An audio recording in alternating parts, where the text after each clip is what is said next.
तो फाइनली दोस्तों आप सभी को जिस वीडियो का बेसब्री से इंतजार था, जिस वीडियो के लिए आप सभी बहुत से कमेंट कर रहे थे, तो फाइनली वीडियो आ चुकी है। जहां दोस्तों इस वीडियो में हम बात करने वाले कक्षा 12वीं के विषय कृषि विज्ञान एवं गणित के मूल तत्व, जिसे आप पीसीएमबी के नाम से जानते हो। तो इस वीडियो में हम बात करने वाले 5 अंक के जो क्वेश्चन है, जहाँ दोस्तों यहाँ पर मैं आपको 5 अंक की जो इंपॉर्टेंट क्वेश्चन वो बताने वाला हूँ, इसलिए वीडियो को ध्यान से लास्ट तक जरूर देखिएगा। यहाँ पर आप देख सकते हो, आपको यहाँ पर मैं आपको क्वेश्चन के साथ साथ आपको उसका जो सॉल्यूशन वो भी बताऊंगा। यहाँ पर आपको प्रश्न बैंक और आपकी जो गाइड उसके माध्यम से आपको यहाँ पर सॉल्यूशन बताया जाएगा। और अगर आपके पास प्रश्न बैंक है तो यहाँ पर आप देख सकते हो, अगर आप अपने प्रश्न बैंक में टिक भी कर सकते हो। अगर आपके पास परीक्षा देन तो वहाँ पर भी आप टिक कर सकते हो। तो यहाँ पर मैं आपको फिर से बताता हूँ कि इस वीडियो में हम बात कर रहे हैं 5 अंक के प्रश्न के बारे में। ये पार्ट 1 वीडियो होने वाली है। इसके बाद आपको पार्ट 2 में 4 अंक के क्वेश्चन बताए जाएंगे, फिर पार्ट 3 में आपको 3 अंक, फिर पार्ट 2 में आपको 2 अंक और पार्ट 1 में आपको ऑब्जेक्टिव के क्वेश्चन कवर करवाए जाएंगे। तो जैसा कि आप सभी जानते हैं कि आपके जो कृषि विज्ञान में आपका जो 19वां क्वेश्चन, यहाँ पर आप ध्यान से देखिएगा, 19वां क्वेश्चन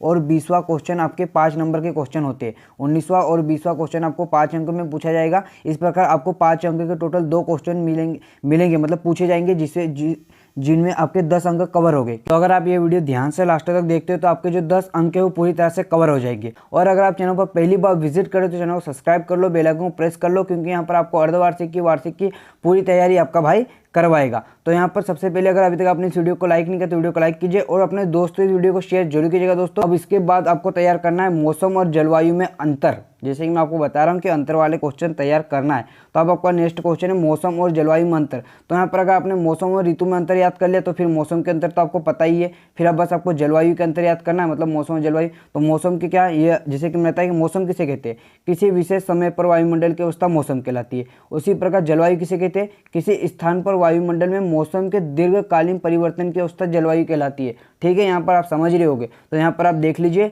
मौसम के जो अंतर है वो याद रखना है, जो आपने मौसम और ऋतु में अंतर याद किए थे, उसी प्रकार यहाँ पर मौसम और जलवायु में अंतर याद करना है। ठीक है, बहुत ही अच्छा क्वेश्चन है, आपको तैयारी में करवाऊंगा, आपको घबराना नहीं है। बस आप डेली यहाँ पर आपको जो वीडियो दी जाएगी, ये पार्ट 1 वीडियो है, आप ध्यान से देखिएगा, ये पार्ट 1 वीडियो है। इसके बाद आपको 4 नंबर की पार्ट 2 वीडियो दी जाएगी, मैं बता रहा हूँ। फिर आपको 3, 2 और आपके ऑब्जेक्टिव क्वेश्चन, इस प्रकार आपके 5 मतलब 5 पार्ट में आपकी पूरी तरह से आपका जो पेपर हो कंप्लीट तैयार करवा दिया जाएगा। ठीक है, समझ गए आप। वीडियो को बस शेयर कर दीजिए, लाइक कर दीजिए।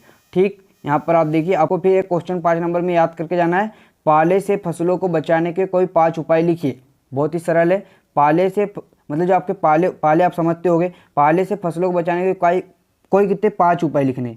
तो यहाँ पर सबसे पहला उपाय क्या है, बहुमूल्य पौधों को पुलाव से ढक देना चाहिए। ठीक है, फिर सिंचाई कर देनी चाहिए। तीसरा, धुआं करके पौधों के आसपास के वायुमंडल को ताप बढ़ा देना चाहिए।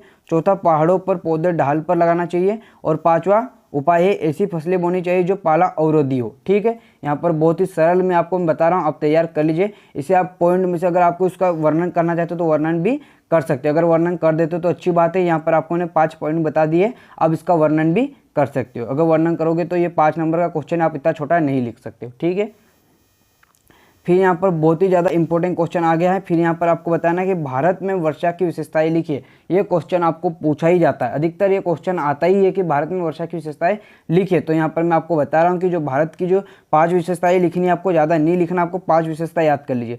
तो यहाँ पर पहली विशेषता आपको याद करना है, हमारे देश में वर्षा की मात्रा अनिश्चित होती है। कभी कभी औसत से अधिक वर्षा के कारण बाढ़ तथा कभी कभी इतनी कम वर्षा होती है कि सूखा पड़ जाता है। ठीक है, ये हमारे भारत की वर्षा की विशेषता है कि हमारे देश में कभी कभी तो इतनी ज़्यादा वर्षा हो जाती है कि बाढ़ आ जाती है, और कभी कभी इतनी कम हो जाती है कि इसका सूखा आ जाता है। ठीक है, यहाँ पर आप देख सकते हो। तो दूसरी विशेषता है, कभी कभी लंबे समय तक पानी न बरसने के कारण फसलों के लिए सिंचाई करनी पड़ती है। ठीक है, आप समझ गए होंगे कि जैसे अगर जो वर्षा के दिन होते हैं उसमें अगर पानी बहुत दिनों तक मतलब जो वर्षा नहीं होती तो फिर हमको सिंचाई करनी पड़ती है।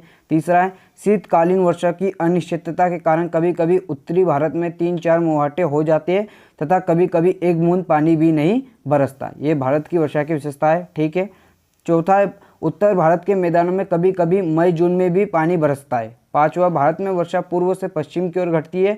जैसे असम राज्य के किसी स्थान पर 1270 सेंटीमीटर मतलब 1270 सेंटीमीटर तक तथा राजस्थान के जैसलमेर क्षेत्र में औसतन वार्षिक वर्षा 10 सेंटीमीटर तक होती है। ठीक है, अब यहाँ पर जो भारत की जो विशेषता है, भारत की वर्षा की जो विशेषता है, यहाँ पर मैंने आपको बता दिया, आप यहाँ पर नोट कर सकते हो। फिर से एक बार अगर अब इसका स्क्रीनशॉट लेना चाहते हो तो स्क्रीनशॉट ले लीजिए, नहीं तो इसका जो पीडीएफ मैं आपको बताऊंगा, वीडियो को ध्यान से देखिए।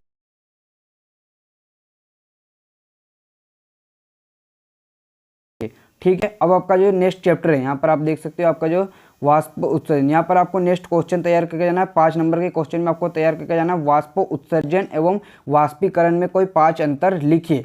यहाँ पर मैं आपको 5 नंबर के क्वेश्चन बता रहा हूँ, इसलिए 5 अंतर तो लिखने ही पड़ेंगे और अंतर वाले क्वेश्चन आपको तैयार करना ही करना है। आपके पास अभी समय है, आप तैयार कर लीजिए। फिर उधर अगर आप पेपर, अभी आपका जो पेपर वो मार्च में होने वाला है, तो यहाँ पर तैयार कर सकते हो। और अर्धवार्षिक का पेपर तो आप जब भी 2 जनवरी को आपका अर्धवार्षिक का पेपर है, ठीक है। तो यहाँ पर आप याद कर लीजिए वाष्प उत्सर्जन एवं वाष्पीकरण में कोई 5 अंतर लिखिए। तो यहाँ पर आप देख सकते हो वाष्प उत्सर्जन एक जैविक क्रिया है और जो वाष्पीकरण वो एक भौतिक क्रिया है, ठीक है। वाष्पीकरण का उदाहरण अगर आप देख सकते हो, अगर आप गर्म पानी करते हो तो यहाँ पर आप समझ जाओगे।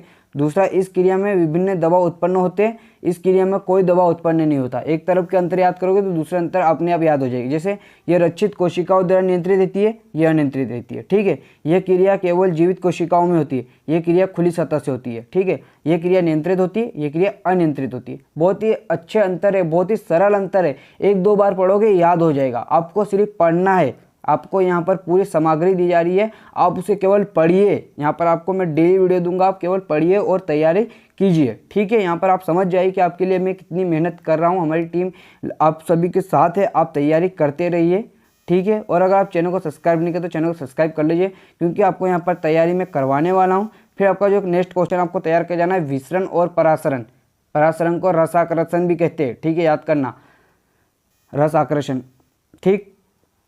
विसरण और परासरण में क्या अंतर है? कोई 5 अंतर लिखना है, 4 को छोड़ो, 5 अंतर लिखना है। विसरण एवं परासरण में कोई 5 अंतर लिखे। तो यहाँ पर अंतर दिया गया, आप यहाँ पर तैयार कर लीजिए, जल्दी इसका स्क्रीनशॉट ले लीजिए, ठीक है। स्क्रीनशॉट ले लिया, बहुत ही अच्छी बात है, ठीक है। नेक्स्ट क्वेश्चन है, बहुत ही ज़्यादा इंपॉर्टेंट क्वेश्चन है, ठीक है। नेक्स्ट क्वेश्चन है, बहुत ही ज़्यादा इंपॉर्टेंट क्वेश्चन है, ऑक्सीशोषण तथा अनऑक्सीशोषण में 5 अंतर लिखिए, ठीक है। अब इसे 10th में भी आपने पढ़ा ही होगा। ऑक्सीशोषण तथा अनऑक्सीशोषण में 5 अंतर याद करना है। ऑक्सीशोषण ऑक्सीजन की उपस्थिति में होती है, याद रखिएगा। ऑक्सीशोषण ये अधिकतर ऑब्जेक्टिव में, लेकिन इसमें से ऑब्जेक्टिव क्वेश्चन तो पूछा नहीं जा रहा, आपका केवल 5 नंबर का क्वेश्चन पूछा जा रहा। तो यहाँ पर आप तैयार कीजिए, ये क्रिया ऑक्सीजन की उपस्थिति में होती है। कौन सी क्रिया? ऑक्सीशोषण। और अनऑक्सीशोषण ये क्रिया ऑक्सीजन की अनुपस्थिति में होती है। उपस्थिति, अनुपस्थिति, बाकी सभी की वही लिखना है, ठीक है। आप यहाँ पर देखिए, इस क्रिया में, कौन सी क्रिया में? ऑक्सीशोषण में। इस क्रिया में ग्लूकोज के पूर्ण ऑक्सीकरण द्वारा CO2 तथा H2 उत्पन्न होता है, और इस क्रिया में ग्लूकोज के अपूर्ण ऑक्सीकरण द्वारा लैक्टिक अम्ल तथा इथिल अल्कोहल उत्पन्न होते हैं, ठीक, याद कर लीजिए। तीसरा, ग्लूकोज के एक अणु के पूर्ण ऑक्सीजन से 673 किलो कैलोरी ऊर्जा मुक्त होती है, ठीक है। और यहाँ पर बताया जा रहा है एक अणु ग्लूकोज के अपूर्ण ऑक्सीजन से 54 किलो कैलोरी ऊर्जा मुक्त होती है, ठीक है। यह अधिकतर ऑब्जेक्टिव में पूछा जाता है। ऑक्सीशोषण ऑक्सीशोषण ऑक्सीजन की उपस्थिति में होती है, सत्य असत्य? सत्य। अनऑक्सीशोषण ऑक्सीजन की उपस्थिति में होती है, असत्य असत्य? असत्य। ये ऑक्सीजन की अनुपस्थिति में होता है, ठीक है, याद कर लीजिएगा। इसका चौथा अंतर है, इस क्रिया में ग्लूकोज के एक अणु से 38 ATP अणु मुक्त होते हैं, और इस क्रिया में ग्लूकोज के एक अणु से 2 ATP अणु मुक्त होते हैं, ठीक है। ये क्रिया उच्च जीवों में होती है और ये निम्न जीवों और मांसपेशियों में होती है, ठीक है। यहाँ पर आपने ऑक्सी और अनऑक्सी में भी अंतर याद कर लिया होगा, ठीक है, स्क्रीनशॉट ले सकते हो। नेक्स्ट क्वेश्चन है आपका, ये देखिए, अगर आपको ये तो मैंने आपको गाइड से बताया है, अगर आप अपने प्रश्न बैंक से याद करना चाहते हो तो प्रश्न बैंक से भी याद कर सकते हो। यहाँ पर आपको मैं 2 आंसर बता रहा हूँ, जिसमें आपको जिसमें सरल लग रहा हो वैसे याद कर सकते हो, लगभग दोनों सेम ही है, ठीक है। इसमें वाला ये अंतर नहीं था। इसमें भोज्य पदार्थों का पूर्ण रूप से ऑक्सीकरण होता है, इसमें भोज्य पदार्थों का अपूर्ण ऑक्सीकरण होता है, ठीक है, बाकी तो वो सेम है, ठीक है, तैयार कर लीजिएगा। तो अब बात आती है सर हम इसका जो PDF वो किस प्रकार डाउनलोड कर सकते हो। आप बता रहे हो कि मैं इसका जो PDF डाउनलोड करना बताऊंगा, तो यहाँ पर मैं आपको बता रहा हूँ इसका जो PDF आपको आराम से डाउनलोड कर सकते हो। आपको कुछ नहीं करना है। PDF डाउनलोड करने के लिए सबसे पहले आपको वीडियो डाउनलोड करने का बताने से पहले आपको मैं बता रहा हूँ, अगर अभी तक आपने वीडियो को लाइक किया, वीडियो को लाइक कीजिएगा, चैनल को सब्सक्राइब जरूर कीजिएगा। तो इसका जो PDF आपको टेलीग्राम चैनल पर मिलेगा, और टेलीग्राम चैनल की जो लिंक आपको डिस्क्रिप्शन में मिल जाएगी। जहाँ दोस्तों टेलीग्राम चैनल रूपसेव क्लास आपको ज्वाइन कर लेना है। और टेलीग्राम चैनल की जो लिंक आपको डिस्क्रिप्शन में मिल जाएगी, या आप टेलीग्राम पर जाकर सर्च कर सकते हो रूपेश क्लासेस, तो वहाँ पर आपको टेलीग्राम चैनल की जो हमारा जो टेलीग्राम चैनल वो मिल जाएगा। आप उसे ज्वाइन कर लीजिएगा और इसका जो PDF वहाँ पर आपको मैंने दे दिया, आप वहाँ पर जाकर डाउनलोड कर सकते हो। और इसके अलावा अगर आपको कुछ डाउट या क्वेश्चन है तो आप यहाँ पर कमेंट कर सकते हो, नहीं तो हमें इंस्टाग्राम पर जाकर पर्सनल DM भी कर सकते हो। आपको इंस्टाग्राम पर जाकर सर्च करना है, नहीं तो इंस्टाग्राम की जो लिंक आपको डिस्क्रिप्शन में मिल जाएगी। और अगर आप इंस्टाग्राम पर जाते हो तो फॉलो जरूर कर लीजिएगा, क्योंकि वहाँ पर आपको जो इंपॉर्टेंट जानकारी वो स्टोरी के माध्यम से दी जाती है, जिसकी वीडियो नहीं बनाई जाती तो आपको स्टोरी के माध्यम से छोटी जानकारी दी जाती है। और वहाँ पर क्यूज भी कराई जाती है, जिससे आपके जो ऑब्जेक्टिव क्वेश्चन है वो कवर हो जाते हैं। तो रूपेश क्लास चैनल को फॉलो जरूर कीजिएगा दोस्तों, और टेलीग्राम चैनल को ज्वाइन जरूर कीजिएगा, जिससे आप PDF डाउनलोड करना सकते हो। लेकिन सबसे मेन बात, अगर अभी तक आपने चैनल को सब्सक्राइब नहीं किया तो चैनल को सब्सक्राइब कीजिए, बेल आइकन को प्रेस कर लीजिए, अपने दोस्तों की वीडियो को शेयर जरूर कीजिएगा। तो अभी के लिए इतना ही, हम मिलते हैं पार्ट 2 में। पार्ट 2 में आपको 4 नंबर के क्वेश्चन बताऊंगा, 5 नंबर के क्वेश्चन को तैयार कर लीजिए कल तक, फिर आपको पार्ट 2 में आपको 4 नंबर के क्वेश्चन बताऊंगा। तो अभी के लिए इतना ही, मिलते वीडियो में बहुत जल्द। जय हिंद।